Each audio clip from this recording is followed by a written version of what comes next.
Hi guys, काही दिवसाआधी मी तुम्हाला सांगितलं होतं ना की आपण जो ICDSचा पॅटर्न आहे त्यानुसार क्वेश्चन पेपर घेणार आहोत म्हणून. ठीक आहे, तर हा तो क्वेश्चन पेपर आहे. तर हा तुम्हाला म्हणजे ICDSच्या याच्यानुसार नाही का आपण पार्ट ए आणि पार्ट बी असं त्याचं डिवायडेशन केलं आहे. तर 100 क्वेश्चन एकदाच घेणं हे काही पॉसिबल नव्हतं, कारण की त्याचं एक्सप्लेनेशन द्यायला खूप टाईम गेला असता. त्याच्यामुळे मी पार्ट ए आणि पार्ट बी असं वेगवेगळे केलं आहे. ठीक आहे, तर हा पार्ट ए आहे. याच्यामध्ये 50 क्वेश्चन्स आहेत, म्हणजे त्याच पॅटर्ननुसार आहे, म्हणजे आधी इंग्लिश नंतर मराठी GK असं. ठीक आहे, तर याच्यामध्ये तुम्हाला मी सांगेल की आधी तुम्ही हे जे मी घेतलेलं आहे ना, म्हणजे हे जे क्वेश्चन पेपर घेतलेलं आहे ना, त्याची PDF मी जे प्लेलिस्ट आहे, म्हणजे ह्या चॅनलची जी प्लेलिस्ट आहे त्याच्या साईडला पोस्ट म्हणून एक ऑप्शन आहे, त्याच्यामध्ये तुम्ही गेल्यानंतर तिथे एक लिंक मिळेल तुम्हाला, आणि तिथे याची PDF टाकलेली आहे. ठीक आहे, तर त्याच्यामध्ये हा जो PDF आहे तो तुम्ही 45 मिनिट्समध्ये सॉल्व करायचा आहे. 50 प्रश्न आहेत आणि 45 मिनिट्समध्ये तुम्हाला सॉल्व करायचे. याच्यामध्ये सगळं मिक्स आहे.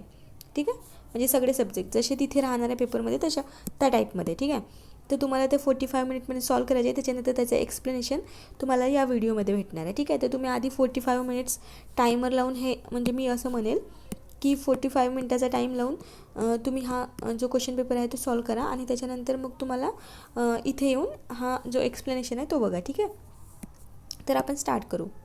ओके, हा थोडा मोठाच बनेल व्हिडिओ, बट तुम्ही बघून घ्या, कारण की हे तुमचं खूप फायद्याचं राहील. Okay, first question, select the options that expresses the given sentence in passive voice. ठीक आहे, आपल्याला माहिती आहे ॲक्टिव्ह व्हॉइस जेव्हा राहतो तेव्हा वर्बचे सगळे फॉर्म येतात, म्हणजे V1, V2, V3 आणि V4.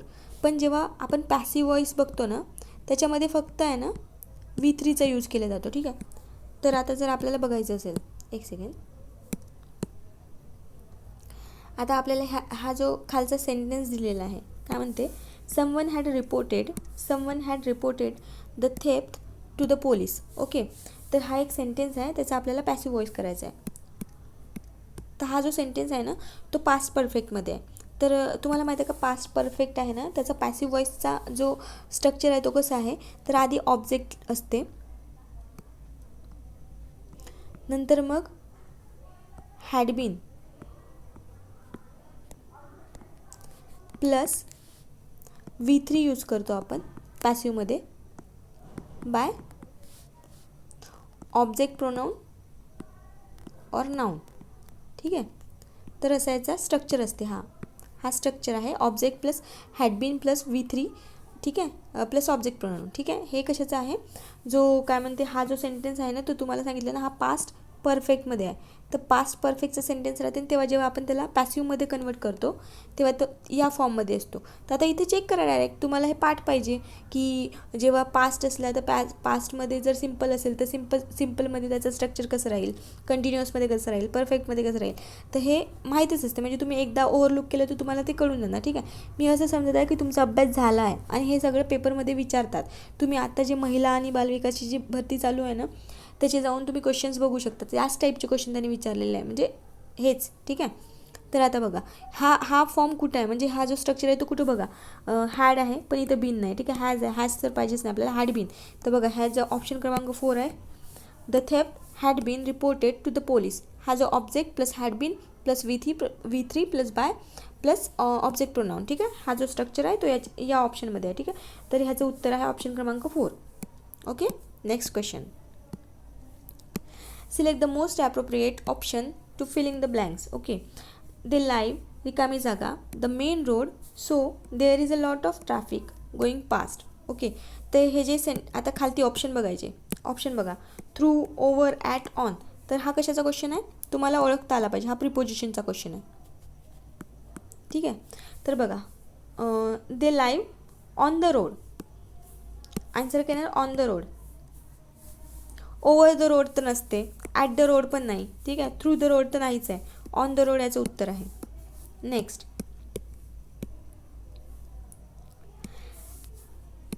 Read the following statement and filling the gaps using the correct question tag.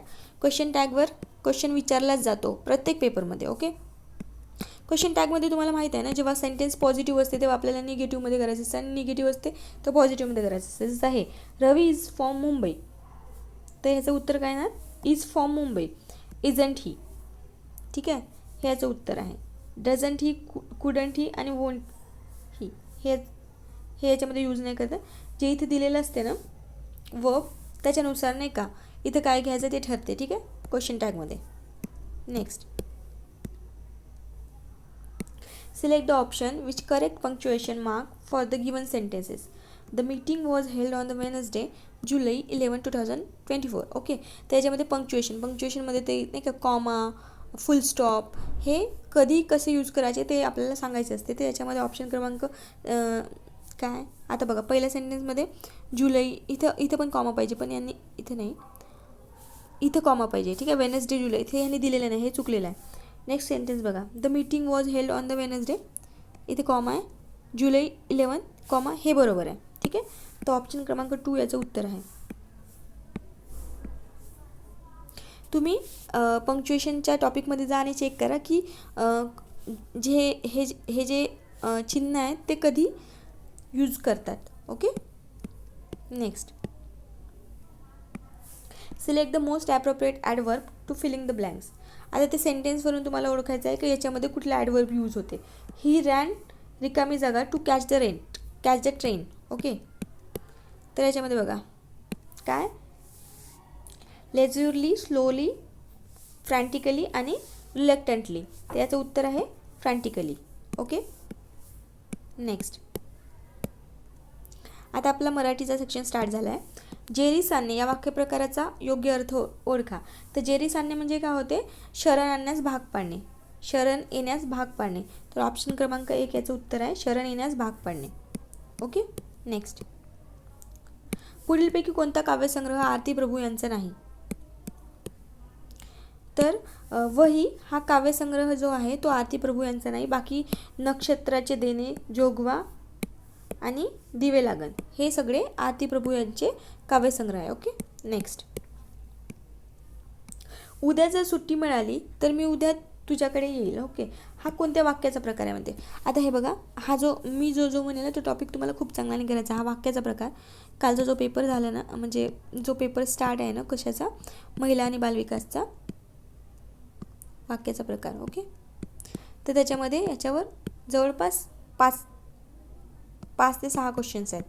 आता याच्यामध्ये तर आपल्याला एवढे जास्त मराठीचे आणि इंग्लिशचे क्वेश्चन्स नाही आहेत, पण तरी पण याच्यावर क्वेश्चन येणारच, त्याच्यामुळे तुम्ही ॲटलिस्ट ते बघून जा. ओके, तर हा जो सेंटेन्स आपल्याला दिला आहे ना वर, हा नाही का, उद्या जर सुट्टी मिळाली तर मी उद्या तुझ्याकडे येईल, हा कोणत्या प्रकारचा वाक्य आहे. त्याच्यामध्ये बघा जर तर दिलेला आहे, ठीक आहे. तर याच्यामध्ये संकेत सांगितलेला आहे एक, ठीक आहे, जर सुट्टी मिळाली तर मी तुझ्याकडे येईल, ठीक आहे. तर हे एक संकेतार्थी वाक्य आहे, तर हे आहे याचा ऑप्शन क्रमांक 3 आन्सर आहे, संकेतार्थी वाक्य. नेक्स्ट, वेनी फनी हा कोणता समास आहे. समासावर सुद्धा क्वेश्चन असतात नेहमी. ओके, तर वेनी फनी हा द्वंद्व समासाचा एक एक्झाम्पल आहे, ठीक आहे. तर द्वंद्व समासाचे जे प्रकार आहेत ना त्याच्यामध्ये एक समाहार द्वंद्व समास म्हणून प्रकार आहे, ज्याच्यामध्ये त्याचा अर्थ होतो की जे दिलेलं आहे ना ते सर्वच, म्हणजे वेनी फनीमध्ये नाही का कंगवा, आरसा, टिकली, पावडर हे सर्व येते, ठीक आहे. म्हणजे जसं फॉर एक्झाम्पल आता मी तुम्हाला दुसरं नाही का एक्झाम्पल सांगते. बाजारहाट नाही, एक सेकंड. तर ह्याचं जे काय ऑप्शन म्हणजे काय, मी तुम्हाला दुसरं एक्झाम्पल सांगणार होते ना, त्याचं दुसरं एक्झाम्पल समजा मीठ भाकरमध्ये सगळं येते, म्हणजे जेवण पूर्ण, ठीक आहे. मीठ भाकर समजा, त्याच्यामध्ये मीठ भाकरी किंवा साधे खाद्यपदार्थ, चहापाणी म्हणजे चहापाणीमध्ये काय येणार, पूर्ण नाश्ता वगैरे नाही का, चहा, नाश्ता, पाणी हे सगळे येणार, ठीक आहे. तर अशा टाईपचे जे राहतात ना त्याला आपण समाहार द्वंद्व समास म्हणतो, ठीक आहे. द्वंद्व समासाचे 3 प्रकार आहेत, मी याच्या आधी पण घेतलेलं आहे तरी घेते एकदा, ठीक आहे. एक आहे काय, इतरेतर द्वंद्व समास, वैकल्पिक द्वंद्व समास आणि समाहार द्वंद्व समास, ठीक आहे. नेक्स्ट, मंदिर या शब्दाचा समानार्थी शब्द नसलेला शब्द ओळखा. देवालय म्हणजे मंदिर होते, देऊळ म्हणजे मंदिर होते, राहुळ म्हणजे मंदिर होते, व्यासपीठ हे याचं समानार्थी शब्द नाही आहे, ठीक आहे. नेक्स्ट,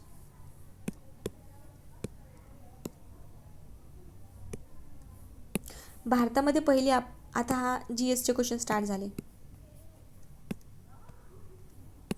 भारतामध्ये पहिली आपत्ती व्यवस्थापन योजना कोणी जाहीर केली? तर नरेंद्र मोदी यांनी भारतामध्ये पहिली आपत्ती व्यवस्थापन योजना स्टार्ट केली. ओके. नेक्स्ट, मॅकमोहन रेषा, मॅकमोहन लाईन जे आहे ना, ते कोणत्या दोन दरम्यान आहे? तर तुम्हाला सर्वांना माहीत आहे, भारत आणि चीन या दोघांदरम्यान ही लाईन आहे. ठीक आहे. आता भारत आणि पाकिस्तानमध्ये कोणती लाईन आहे? रॅडक्लिफ. ठीक आहे. बांगलादेशच्या दरम्यान आणि भारताच्या दरम्यान पण हीच आहे. आणि भारत आणि अफगाणिस्तानमध्ये कोणती लाईन आहे? ड्युरँड. ठीक आहे. नेक्स्ट, भारतातील एकेरी नागरिकत्वाची आणि पॉलिटीचे क्वेश्चन्स पण येतात GSमध्ये. तरतूद कोणत्या देशाच्या संविधानातून घेण्यात आलेली आहे? तर आपल्याला माहिती आहे, आपण ब्रिटनकडून घेतलेलं आहे. Answer is England. नेक्स्ट, दरवर्षी कोणत्या तारखेला जागतिक लोकसंख्या दिन साजरा केला जातो? तर आपल्या सर्वांना माहिती आहे, 11 जुलैला आपण जागतिक लोकसंख्या दिवस साजरा करतो. नेक्स्ट, काँग्रेसच्या कोणत्या अधिवेशनामध्ये काँग्रेसच्या नावामध्ये राष्ट्रीय हा शब्द जोडण्यात आला? तर नागपूरमध्ये 1891चं अधिवेशन झालं होतं, तेव्हा आपण राष्ट्रीय हा शब्द जोडला. ठीक आहे. Next, winning the inner battle हे पुस्तक कोणत्या खेळाडूने लिहिलेलं आहे? तर शेन वॅटसनने लिहिलेलं आहे. Winning the inner battle. Okay. Next, प्रकाश संश्लेषण होण्याचा कालावधी कोणता आहे? तर प्रकाश संश्लेषण म्हणजे काय होते? फोटोसिंथेसिस. ज्याच्यामध्ये जे वनस्पती असतात ते स्वतःचं अन्न स्वतः तयार करतात. ठीक आहे. तर हे क्रिया कधी होते? याच्यासाठी आपल्याला सर्वात इसेन्शियल गोष्ट कोणती आहे? लाईट. आणि लाईट कधी भेटतो? दिवसा भेटतो. ठीक आहे. मग ही क्रिया कधी होणार? म्हणजे याच्यासाठी कोणता कालावधी बेस्ट आहे? फक्त दिवस. ओके. नेक्स्ट, क्षेत्रफळाच्या आधारे भारतातील सर्वात मोठा व्याघ्र प्रकल्प कोणता आहे? नागार्जुन श्रीशैलम हा सर्वात मोठा व्याघ्र प्रकल्प आहे. सर्वात छोटा बोर. ठीक आहे. आणि आता सध्या सर्वात जास्त व्याघ्र प्रकल्प कोणत्या स्टेटमध्ये आहे? मध्य प्रदेश, MP मध्ये. ठीक आहे. 9 झालेले आहे त्याच्यामध्ये. कालच्या पेपरमध्ये, म्हणजे कालचं तुम्ही ॲनालिसिस बघितलं असेल ना, बालविकास, महिला आणि बालविकास, तर त्याच्यामध्ये सध्या म्हणजे जे 9वं जे नाही का टायगर रिझर्व आहे ना मध्य प्रदेशचं, म्हणजे ते कुठल्या स्टेटमध्ये बनलेलं आहे ते विचारलं होतं क्वेश्चन. ठीक आहे. नेक्स्ट, 2011च्या जनगणनेनुसार हिंदूचे सर्वात कमी प्रमाण असलेले राज्य व केंद्रशासित प्रदेश कोणता आहे? तर लक्षद्वीप. याचं उत्तर आहे लक्षद्वीप आहे. ठीक आहे. नेक्स्ट,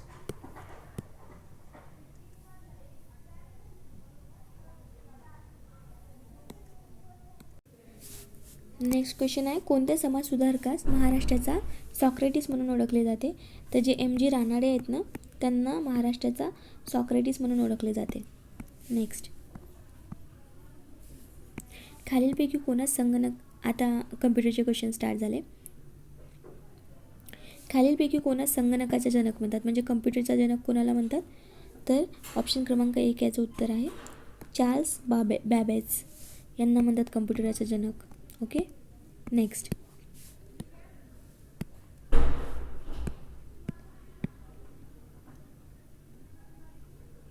स्पॅम ही संज्ञा कोणत्या विषयाशी संबंधित आहे? स्पॅम कशाशी रिलेटेड आहे? सर्वांना माहीत आहे. आपण जेव्हा हे कम्प्युटरशी रिलेटेड आहे. संगणक याचं उत्तर आहे. ओके. नेक्स्ट, संगणक प्रिंटर कोणत्या प्रकारचा उपकरण आहे? ठीक आहे. 2 टाईपचे असतात ना, एक आउटपुटसाठी असतात आणि एक इनपुटसाठी असतात. ठीक आहे. तर प्रिंटरनं आपण काय करतो? आउटपुट, म्हणजे त्याच्याने आपल्याला ते जे आपण इनपुट देतो ते आउटपुट म्हणून भेटते ना, म्हणून तो आउटपुट प्रकारचा हे आहे. ठीक आहे. नेक्स्ट,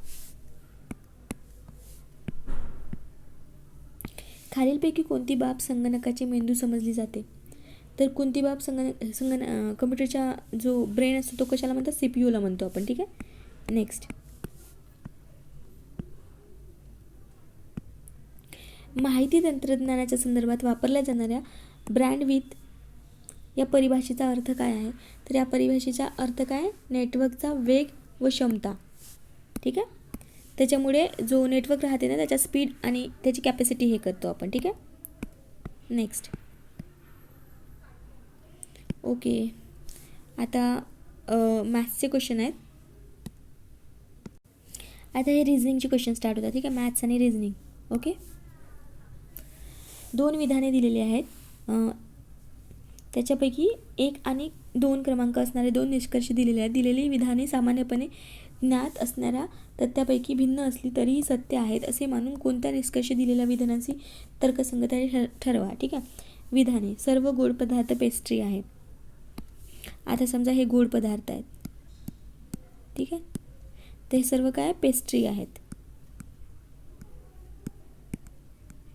ठीक आहे, आणि सर्व पेस्ट्री केक आहेत. तर हे जे पेस्ट्री आहेत ना ते केक आहेत.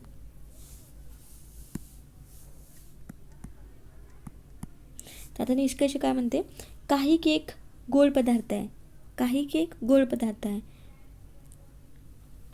तर होऊ शकते. ठीक आहे, कारण की हे याला फॉलो करते ना. ठीक आहे, तर मग होऊ शकते, म्हणजे हे सेंटेन्स बरोबर आहे. ठीक आहे, सर्व केक पेस्ट्री आहे, तर सर्व केक पेस्ट्री नाही आहे. ठीक आहे, मग हे रॉंग आहे. तर मग याचं उत्तर काय येणार, फक्त एक बरोबर. आता हे कशामध्ये आहे, ऑप्शन क्रमांक 4. ठीक आहे. नेक्स्ट. हा नेक्स्ट क्वेश्चन पझलचा आहे. तर हे सॉल्व करायला इथं खूप टाईम लागणार. ठीक आहे, त्याच्यामुळे मी याचं डायरेक्ट ॲन्सर सांगते. ठीक आहे, तुम्ही ते काढून बघाल आणि नाही आलं तर कमेंट बॉक्समध्ये सांगाल, नंतर मी याला सॉल्व करून ठेवेल. ठीक आहे, तर कुणाला याचा आन्सर आहे. ओके. नेक्स्ट. जे फक्त छोटे छोटे आहे ते मी एक्सप्लेन करेल आणि मोठे मोठे, कारण की त्याच्यामुळे टाईम खूप मोठा बनणार तो व्हिडिओ आणि मग तुम्हालाच बघू नाही वाटणार. Next question. 100 विद्यार्थ्याच्या रांगेमध्ये समीर उजवीकडून 49 स्थानावर असेल आणि डावीकडून त्यांचे स्थान कोणते असेल. ठीक आहे, 100 विद्यार्थी असतील समज. तर जर हा माझा उजवा साईड आहे आणि हा माझा डावा साईड आहे. ठीक आहे, तर इथे काय म्हणलं आहे, 100 विद्यार्थी आहे. समीर उजवीकडून म्हणजे इकडनं. ठीक आहे, इकडनं 49व्या स्थानावर आहे. ठीक आहे, तर डावीकडून त्याचे स्थान कोणते असणार. तर आता 100 आहेत ना पूर्ण, हे टोटल 100 आहेत. ठीक आहे, तर 49, तर इकडे किती असतील मग. आता उरले किती, 51 उरले ना. तर हा इथं आहे, तर याच्या इकडे 51 आहे. तर मग हा इकडून जर मोजला, डावीकडून जर मी मोजलं तर मग हा कोणत्या स्थानावर येईल, 52. ओके, 4 त्याचं उत्तर आहे. हे छोटं होतं ना म्हणून सांगितलं, नाही तर माझा व्हिडिओ खूप मोठा बनेल. ओके, आता आपण हे सॉल्व करू. ठीक आहे, हे जेव्हा असे एक्झाम्पल असते ना तेव्हा मी काय करते, हे बघा, ए प्लस बी ए डिवायडेड, म्हणजे याने सांगितलं आहे ए प्लस बी म्हणजे काय होते, ई ही बीची आई आहे. ठीक आहे, तर इथं आपल्याला काय म्हटलेलं आहे, M plus N plus O divided by P या पदातील एनचे पीशी नाते काय आहे म्हणते. तर आपल्याला हे सॉल्व करून बघायचं आहे. तर मग मी काय करते, हे जे साईन दिले ना तिथं असं लिहिते, म्हणजे ए प्लस बी म्हणजे काय, आई, म्हणजे इथं मी प्लसच्या खाली एम लिहिते. ठीक आहे, ए मायनस बी म्हणजे काय होते, फादर. तर मी हा जो आपल्याला इक्वेशन दिला आहे सॉल्व करायचा आहे ना, तर मी इथे एफ लिहिते. ठीक आहे, आता डिवायडेड म्हणजे काय होते, मुलगा, म्हणजे आता मी इथं सन लिहिणार. मग आता याला सॉल्व करते, म्हणजे माझा टाईम वाचतो. ठीक आहे, म्हणजे जसा आता ही एम काय मदर आहे ना, तर एम काय आई आहे, कोणाची, एनची. एन काय फादर आहे, कोणाचा, ओचा. ठीक आहे, आणि ओ काय सन आहे, कोणाचा, पीचा. जर हा फादर असेल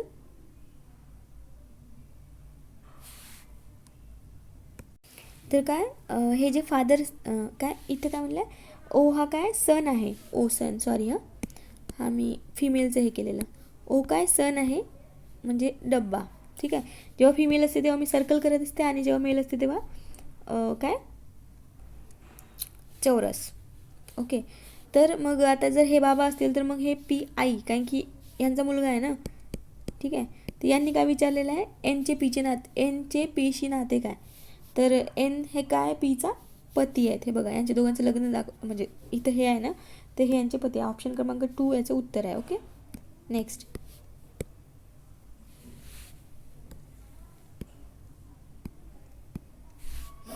ओके. हां, ह्या टाईपचे क्वेश्चन खूप येतात मॅथ्समध्ये, रिझनिंगमध्ये. ओके. दिलेल्या मालिकेत प्रश्नचिन्हाच्या जागी खालीलपैकी कोणती संख्या येईल. तर आधी आपण जेव्हा असे क्वेश्चन्स येतात त्याच्यामध्ये आधी त्यांच्या दोघांचा डिफरन्स काढून बघायचं. जर सिरीजमध्ये डिफरन्स म्हणजे काही लॉजिक लागत असेल तर मग त्याचप्रकारे नेक्स्ट जो आपला म्हणजे क्वेश्चन मार्क असते त्याचं उत्तर येते. म्हणजे फॉर एक्झाम्पल ह्या दोघांमधला डिफरन्स किती आहे, 111 आणि 116चा 5. ठीक आहे. 116 आणि 126चा डिफरन्स काय, 10. 126 आणि 141चा डिफरन्स काय, 15. आणि 141 आणि 161चा डिफरन्स काय, 20. ठीक आहे. म्हणजे आता बघा इथं एक सिरीज तयार होत आहे, 5, 10, 15. मग इथं काय येणार, 5 1 5 5 2 5 15 5 24 5 5 25. म्हणजे आपल्याला 161मध्ये 25 ॲड करायला लागतील, जे येईल ते तुमचं उत्तर राहील. तर काय, 186 इज युअर आन्सर. नेक्स्ट, जर ₹1200 ही मुद्दल आहे 3 वर्षासाठी. जर 1200 रुपयेची मुद्दल 3 वर्षासाठी 7.5 दराने बँकेमध्ये ठेव म्हणून जमा केली. ठीक आहे. तर त्यावर मिळणारे सरळ व्याजची किंमत किती म्हणते. सरळ व्याजचा फॉर्म्युला काय, सिम्पल इंटरेस्ट. ठीक आहे. Simple interest is equal to काय होते, PNR डिवायडेड बाय 100. ओके. तर P म्हणजे काय होते, मुद्दल. ओके. मुद्दल काय, 1200 रुपये. N म्हणजे काय होते आणि R म्हणजे काय होते. N म्हणजे किती वर्ष आहे ते, ठीक आहे, 3 वर्ष. आणि R म्हणजे रेट काय, 7.5 डिवायडेड बाय 100. जर तुम्ही याला सॉल्व कराल तर हे कॅन्सल होतात. ठीक आहे. 3236 इंटू 7.5 केला तर 270 याचं उत्तर येते. ठीक आहे. तर आन्सर क्रमांक 204 हे याचं उत्तर आहे. तर आपला जो सिम्पल इंटरेस्ट आहे तो किती आला, 270. तर सिम्पल इंटरेस्टचा फॉर्म्युला काय, म्हणजे सरळ व्याजाचा फॉर्म्युला काय, मुद्दल गुणिला म्हणजे जे टाईम दिला राहते तो इंटू दर. ठीक आहे. म्हणजे मला इंग्लिशमध्ये लक्षात आहे, PNR divided by 100 is equal to simple interest. Okay. Next,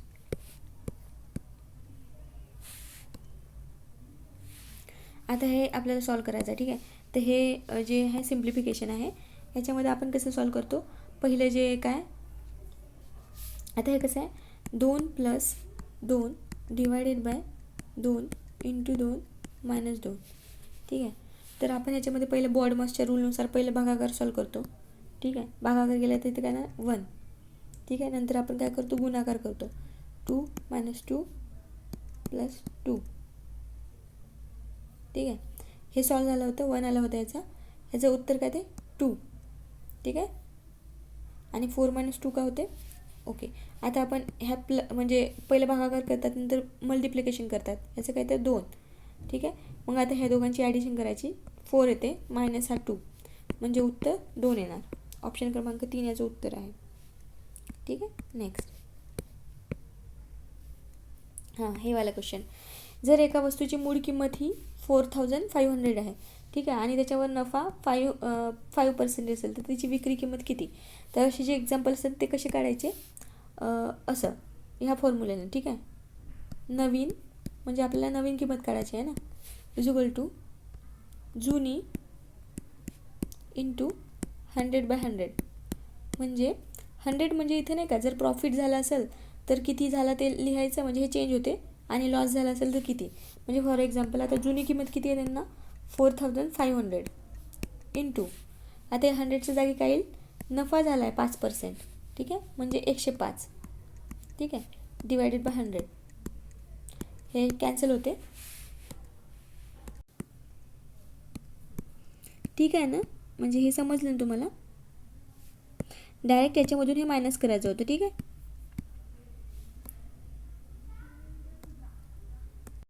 next question, भारतीय संविधानातील कलम रिकामी जागांनुसार बालकांसाठी विशेष तरतुदी करण्याचा आधार राज्यांना आहे.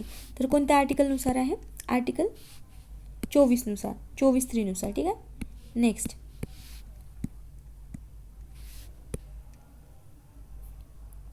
लैंगिक अपराधापासून मुलांचे संरक्षण अधिनियम 2012 मधील कलम 3 मध्ये कोणती तरतूद करण्यात आलेली आहे? तर कोणती तरतूद करण्यात आलेली आहे? अंतर्भेदी लैंगिक आघात ही तरतूद करण्यात आलेली आहे. ठीक आहे. नेक्स्ट,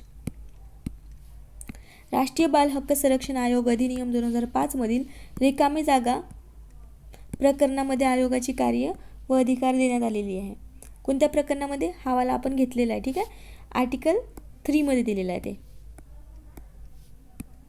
नेक्स्ट, बाल व किशोरवयीन कामगार हे सगळे ICDSचे क्वेश्चन आहेत.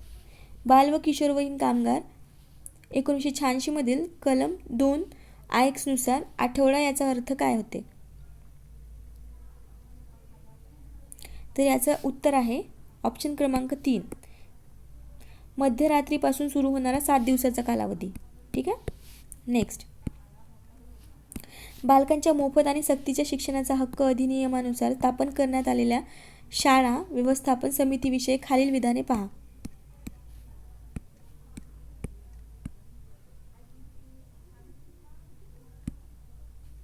तर याचं उत्तर आहे, या अधिनियमाच्या कलम 25 नुसार समिती स्थापन करण्यात येते. तर हे चुकीचं आहे. ठीक आहे. समितीमध्ये 3/4 सदस्य हे माता पिता किंवा पालक असतात, हे बरोबर आहे. समितीमध्ये टक्के सदस्य हे महिला असतात, हे सुद्धा बरोबर आहे. B आणि C उत्तर हे आहे याचं. ठीक आहे. नेक्स्ट, PCNDT कायद्याअंतर्गत गर्भजल परीक्षणासंबंधीचे सर्व दस्तावेज किती कालावधी जतन करून ठेवणे बंधनकारक आहे? तर ते 2 वर्षाच्या कालावधीपर्यंत जतन करून ठेवणे बंधनकारक आहे. ठीक आहे. हे 2 वर्ष याचं उत्तर आहे. नेक्स्ट, अनैतिक व्यापार प्रतिबंधक अधिनियम 1956 नुसार अज्ञान म्हणजे काय? तर काय होते याचं? 16 वर्ष पूर्ण, ऑप्शन क्रमांक 3 याचं उत्तर आहे 16 वर्ष पूर्ण केलेली परंतु 18 वर्ष पूर्ण झालेली नाहीत अशी व्यक्ती. ठीक आहे. त्याला. नेक्स्ट क्वेश्चन, कामाच्या ठिकाणी महिलांच्या लैंगिक छळवणूक अधिनियम 2013 मध्ये एकूण किती प्रकरणे आहेत? हे मी तुम्हाला शिकवलं आहे. ठीक आहे. त्याच्यामध्ये एकूण 8 प्रकरणं आहेत. नेक्स्ट, हुंडाबंदी कायदा 1961 नुसार हुंड्याची मागणी म्हणजे केलं तर किती शिक्षा होते त्याच्यासाठी? किमान 6 महिने ते 2 वर्ष हे होते. 10,000 दंड हे पण होते. काही विशिष्ट कारणासाठी 6 महिन्यापेक्षा कमी कैद. वरीलपैकी सर्व याचे उत्तर आहे. हे तिन्ही असते त्यांच्या शिक्षेमध्ये. ठीक आहे. नेक्स्ट, कौटुंबिक हिंसाचार मानवी हक्कांची बाब आहे असे खालीलपैकी कशामध्ये निर्विवादपणे मान्य केलेलं आहे? तर हे पण आपण घेतलेलं आहे, कारण की आपण कौटुंबिक हिंसाचार व मानवी हक्क ह्याच्यावरचे सगळे प्रश्न घेतले आहे. ठीक आहे. व्हिएन्ना अवॉर्ड 1994 हे आहे. द बीजिंग डिक्लेरेशन हे पण आहे. द प्लॅटफॉर्म ऑफ ॲक्शन हे पण आहे. ऑल ऑफ द अबव याचा उत्तर आहे. नेक्स्ट, राष्ट्रीय स्वास्थ्य कार्यक्रम केव्हा सुरू करण्यात आला? राष्ट्रीय स्वास्थ्य कार्यक्रम केव्हा सुरू करण्यात आला सांगा? 7 जानेवारी 2014 आपण राष्ट्रीय स्वास्थ्य कार्यक्रम सुरू केला. ठीक आहे. नेक्स्ट,